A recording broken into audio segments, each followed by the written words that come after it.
have tales to tell. Ancient Egyptian obelisk. The ancient Egyptians knew them as Tekhenu. Today, they are known as obelisk and first appeared in historical records around 2575 BC. By definition, an obelisk is a tall, narrow monument with four sides that taper into a pyramid at the top. Obelisks were generally constructed of red granite or similar stone, and according to a specific formula that would generate a monument of maximum height for a minimum sized base.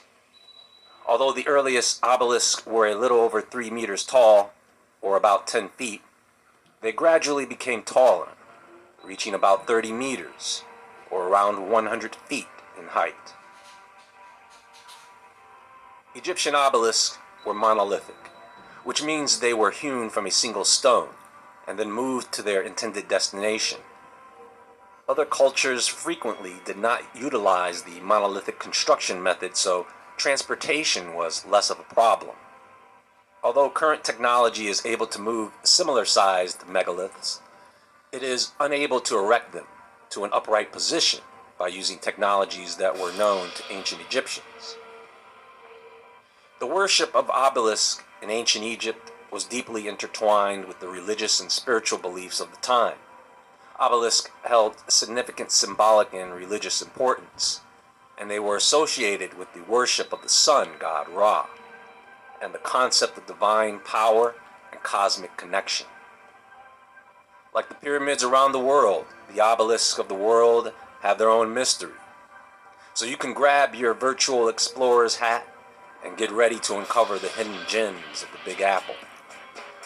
An immersive journey through time and space, unraveling the mysteries of the obelisks of New York City, as even in America, they are feared, the gods of Egypt.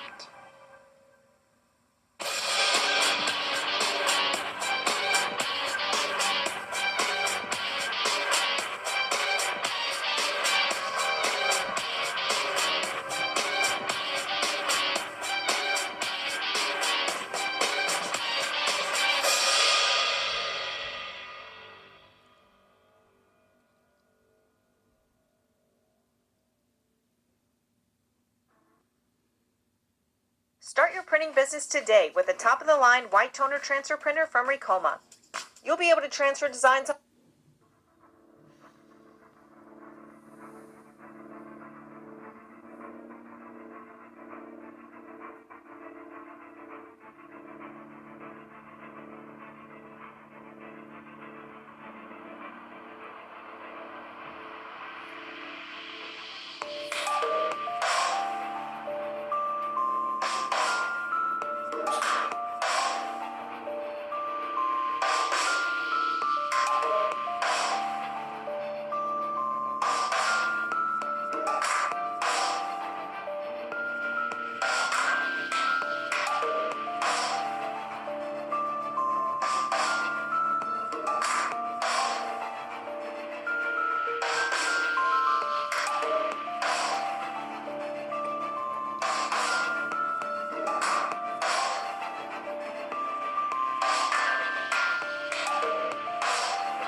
Obelisks were often seen as representations of the sun god Ra. The tall, slender shape of the obelisk was thought to mimic a sunbeam or a petrified ray of sunlight. They symbolized the sun's life-giving energy and were considered sacred. They were commonly placed in front of temples, particularly those dedicated to sun deities. These monuments served as a connection between the earthly realm and the divine. They were often erected in pairs, flanking the entrance to a temple, and were believed to channel the sun god's energy into the sacred space. Many obelisks were adorned with intricate hieroglyphs and inscriptions that praised and honored the pharaoh or the deity associated with the temple.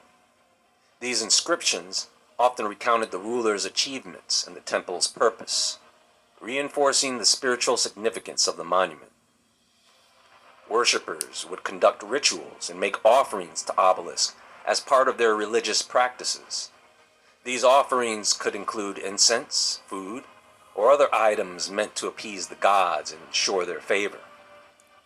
They were also seen as symbols of stability and permanence.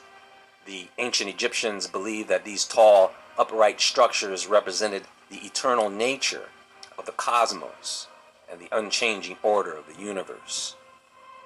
Some were constructed as part of tombs or burial complexes, serving as a means to ensure the deceased's connection with the divine and their successful journey to the afterlife. These obelisks were often inscribed with spells and prayers for the deceased. Beyond their religious significance, obelisks were also celebrated for their architectural beauty and grandeur. They were seen as feats of engineering and craftsmanship, further emphasizing their importance in society. You see, modern-day efforts were performed by archaeologists and engineers to raise such a massive single block to stand in an upright position. There was a British engineer named Mark Whitley who spent 6 years calculating the height, the weight, the position, and finally gave up because he thought that it would be too dangerous to even try. So from this, we already know that the obelisks of the ancients were very special. They used electrum, which is a naturally occurring alloy composed primarily of gold and silver, with trace amounts of other metals. In the context of ancient Egyptian obelisks, electrum was used as a decorative and symbolic material to cover the apex or capstone of the monument. It would also make a pretty good conductor, wouldn't it? Which brings me to my next point. Famous obelisk in ancient Egypt. 2 famous ancient Egyptian obelisks that were built by Thutmose III were relocated first to Cleopatra's palace and subsequently one to Central Park in New York and the other to England on the bank of the Thames River. Emperor Augustus moved one of Egypt's ancient obelisks to Alexandria, and it ultimately arrived at St. Peter's Square in Vatican City. This is the only monolith in Rome that has not fallen since the time of the Romans. Another, originally at the Luxor Temple, was moved to the Place de la Concorde in France. The Lateran obelisk, the tallest one in the world, is now located in Rome, Italy. The Heliopolis obelisk remains in Cairo, Egypt, and is the oldest Egyptian obelisk that remains erect. So here is something that is interesting, and you have probably considered this. But why do you suppose all these different countries had to painstakingly move obelisks from Egypt all the way to their countries? For example, the 2 obelisks standing in front of the Luxor Temple were gifted to King Charles X of France in 1830.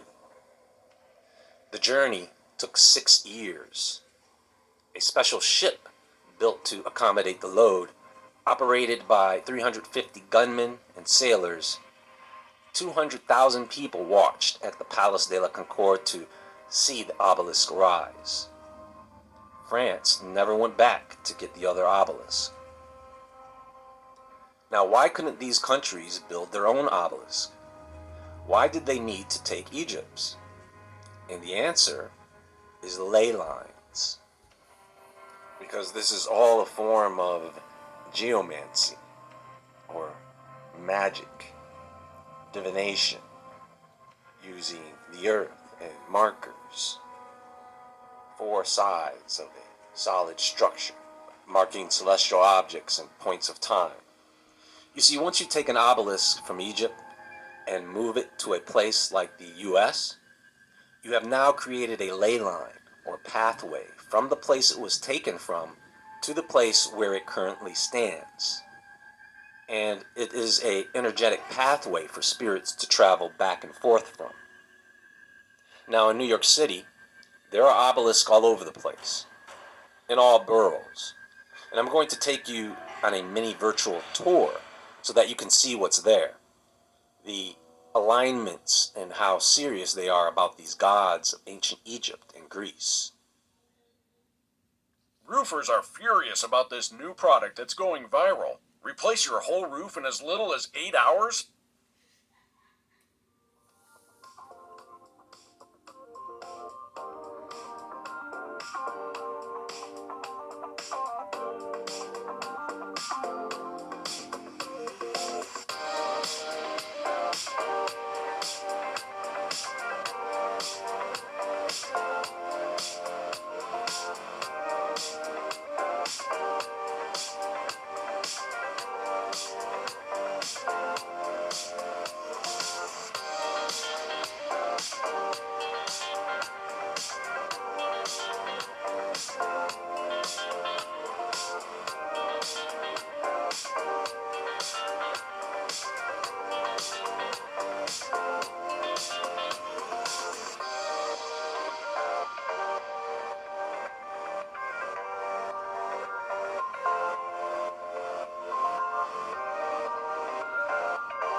This is Cleopatra's Needle, presented as a gift to the United States by Khedive Ismail, the grandson of Muhammad Ali in 1879.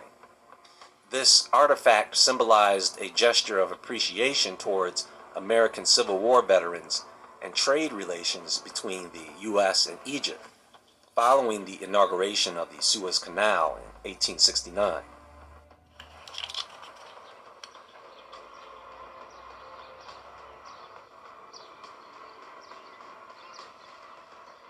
Welcome, ladies and gentlemen. This is Jay Woodward. I'm here in Central Park, New York City. I'm here at Cleopatra's Needle. As you can see, it's pretty weathered for an obelisk imported from Egypt. There's a few things I want to discuss today,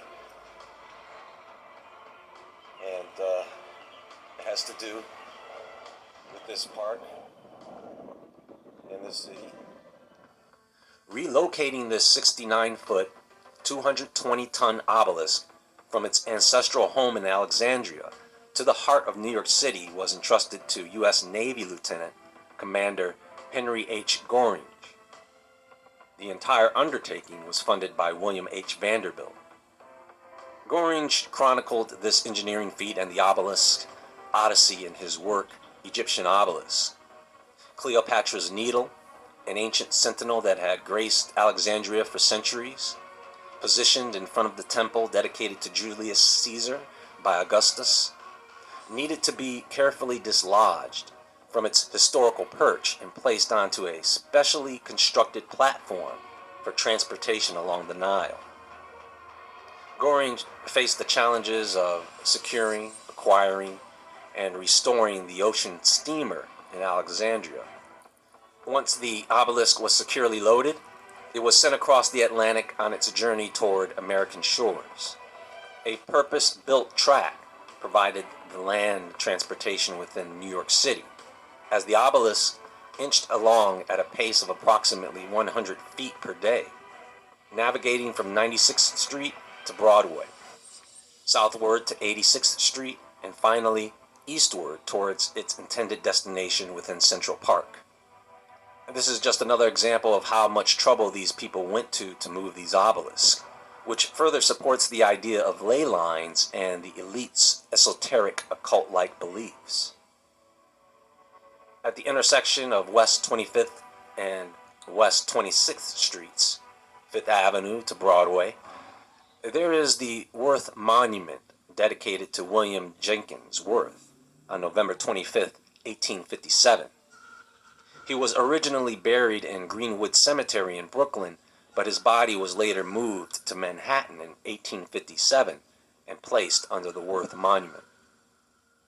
Now, what is interesting about this monument, along with the others, is its alignment with the Flatiron Building next to the Madison Square Park and the Empire State Building in the distance. The Thomas Addis Emmet obelisk is situated within St. Paul's Churchyard, adjacent to St. Paul's Chapel. St. Paul's Chapel is an historic Episcopal church that dates back to the late 18th century. The obelisk is dedicated to Thomas Addis Emmet, an Irish lawyer who immigrated to the United States. Emmet was a prominent figure in both American and Irish history.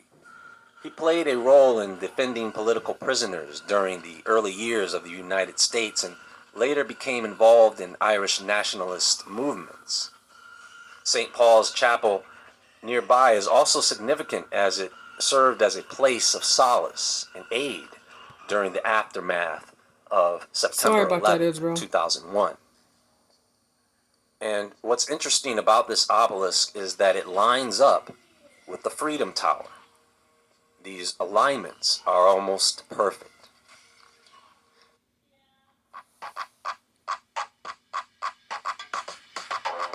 When you're done with your bionic smile, it'll help. Now, hunting down these obelisks was pretty fun, and it took me on an adventure through the city. Nothing but good times. Except parking was the most challenging part of the hunt. Now, the fourth obelisk was hard to find because it really doesn't look like an obelisk. The New York Korean War Veterans Memorial in Battery Park, the financial district. It was designed by Mac Adams and dedicated in 1991 to those who served in the Korean conflict of 1950 through 1953. This obelisk sits close to the water and it aligns with the Statue of Liberty, which can be viewed through the cutout of the obelisk. There is the Alexander Hamilton obelisk on 74 Trinity Place in Wall Street, and his body rests underneath this monument. Now, the largest obelisk in New York City, you wouldn't think was an obelisk until someone actually pointed it out to you. But this is the Amex building. It is the tallest obelisk-shaped structure in New York, standing at over 739 feet. There is the obelisk of Flushing Park Memorial in Queens, the Draddy Obelisk in Calvary Cemetery in Queens, the Dover Patrol Monument in Brooklyn, which is identical to the Dover Patrol Obelisk in Dover, England, and in France. There is the Brooklyn Theater Fire Obelisk. This obelisk was erected in 1876 over the mass grave of 103 individuals who died in the Brooklyn Theater fire on December 5th. There is also the obelisk of the Woodlawn Cemetery in the Bronx. Now, sacred sites, temples, ancient monuments, and places with historical or spiritual importance are believed to be located along ley lines. These sites are thought to resonate with the energy of the ley line. Spirits in this belief system are often considered to be beings or entities that exist in a different realm or dimension. They are believed to be able to access and travel along ley lines as channels of spiritual energy. Some individuals who follow these beliefs claim to have mystical or spiritual experiences when they visit or meditate at these sites along ley lines. These experiences may include a heightened sense of connection, visions, or encounters with spiritual entities. The construction of ancient Egyptian obelisks showcased an engineering prowess that, despite the simplicity of their tools, rivaled even the most advanced technologies of our modern era. These monumental structures were raised to their towering heights without the aid of contemporary machinery, using techniques that elude replication in our time. Among all ancient civilizations, the Egyptians were unmatched in their mastery of obelisk construction. Despite the nature of war, invasion, and various calamities that led to the destruction of many, a remarkable number of obelisks still stand proudly today. These monuments serve as a testament to the remarkable engineering achievements of the ancient Egyptians, and idols of worship to the ancient deities of fallen empires, which will all one day crumble and fall to earth when this system of kingdoms comes to an end, much like the angels that fell from heaven. Much love, Israel.